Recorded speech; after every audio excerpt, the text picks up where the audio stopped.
एक बार फिर से चाचा भतीजे की लड़ाई में भतीजा बाजी मारने वाला है और चाचा पिछड़ते नजर आ रहे हैं। अब ये भतीजा है चिराग पासवान और चाचा है पशुपति कुमार पारस। वो पशुपति कुमार पारस जिनको लेकर के राजनीतिक गलियारों में ये चर्चा चलती है कि चिराग पासवान का राजनीतिक प्रतिद्वंदी अगर कोई है तो वो चिराग पासवान के चाचा पशुपति पारस है।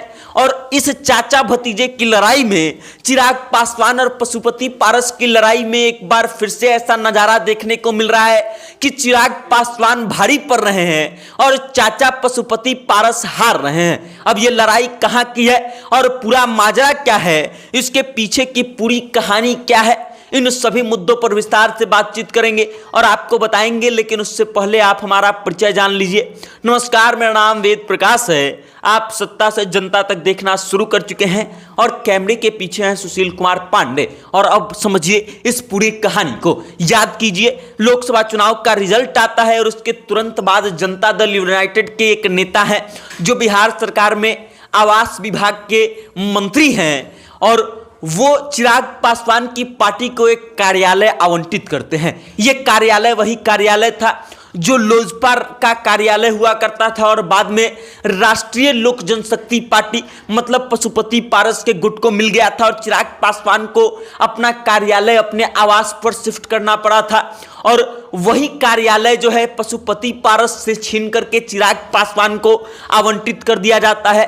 और इस बात को लेकर के पशुपति पारस की पार्टी जो है वो हाई कोर्ट का रुख कर लेती है। हाई कोर्ट में जाकर के याचिका डालती है और इस बात का विरोध कर देती है, उस बंगले को खाली करने से मना कर देती है। और इस बात की लंबी लड़ाई जो है पटना हाई कोर्ट में चल रही थी। चिराग पासवान की तरफ से तो कोई नहीं लड़ रहा था, लेकिन बिहार सरकार के तरफ से जो व्यक्ति लड़ रहे थे उनका नाम पीके शाही था।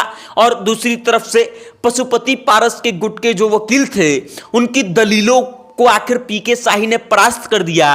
और अब एक बार फिर से चिराग पासवान जो है इस लड़ाई में भारी पड़ गए हैं और चाचा पशुपति पारस पिछड़ गए हैं। पिछड़ इसलिए गए हैं क्योंकि हाई कोर्ट ने इस पूरे मामले की सुनवाई के बाद एक निर्णय दिया है और निर्णय यह है कि आवास विभाग ने जो निर्णय लिया है वो बिल्कुल सही है और उस पर रोक लगाने से पटना हाई कोर्ट ने साफ साफ इनकार कर दिया है। इनकार इसलिए कर दिया है क्योंकि कार्यालय जो आवंटित किया गया था पशुपति पारस को वो 2 साल के लिए किया गया था और उसका करार खत्म होते ही अब भवन निर्माण विभाग के पास ये अधिकार है कि वो कार्यालय किसी को भी आवंटित कर दे। और इसी का ध्यान रखते हुए भवन निर्माण विभाग ने जो है ये कार्यालय चिराग पासवान को आवंटित कर दिया था।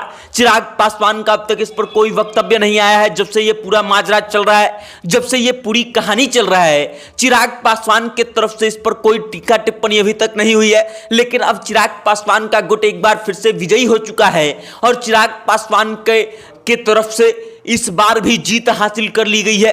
पशुपति पारस को अब वो बंगला खाली करना पड़ेगा, वो कार्यालय खाली करना पड़ेगा और 2 हफ्ते के भीतर वो कार्यालय खाली करके चिराग पासवान को सौंपना होगा। मतलब ये कि चाचा और भतीजे की लड़ाई में चाचा एक बार फिर से पिछड़ चुके हैं और भतीजा एक बार फिर से बाजी मार चुका है और चाचा भतीजे की लड़ाई में फिर से चाचा जो है पिछड़ने लगे हैं। याद कर लीजिए, लोकसभा चुनाव का समय चिराग पासवान की पार्टी को 5 सीटें मिलती हैं, पशुपति पारस की पार्टी को एक भी सीट नहीं दिया जाता है और तब से चिराग पासवान के जीतने का जो सिलसिला है वो जारी है। और चिराग पासवान इस जीत को कायम रखते हुए एक बार फिर से जो है माहौल बना दिए हैं और उनकी पार्टी को उनका नया कार्यालय मिल गया है। जो उनका पुराना पता हुआ करता था, उनका पुराना कार्यालय हुआ करता था। बाकी अब आगे पशुपति पारस क्या करेंगे और उसके बाद पूरे इस खबर के साथ क्या क्या हो सकता है, इन सभी चीजों पर जो कुछ भी अपडेट आएगा हम आप तक लाते रहेंगे। लेकिन तब तक आप हमारे साथ बने रहिए और देखते रहिएगा सत्ता से जनता तक। बहुत बहुत धन्यवाद।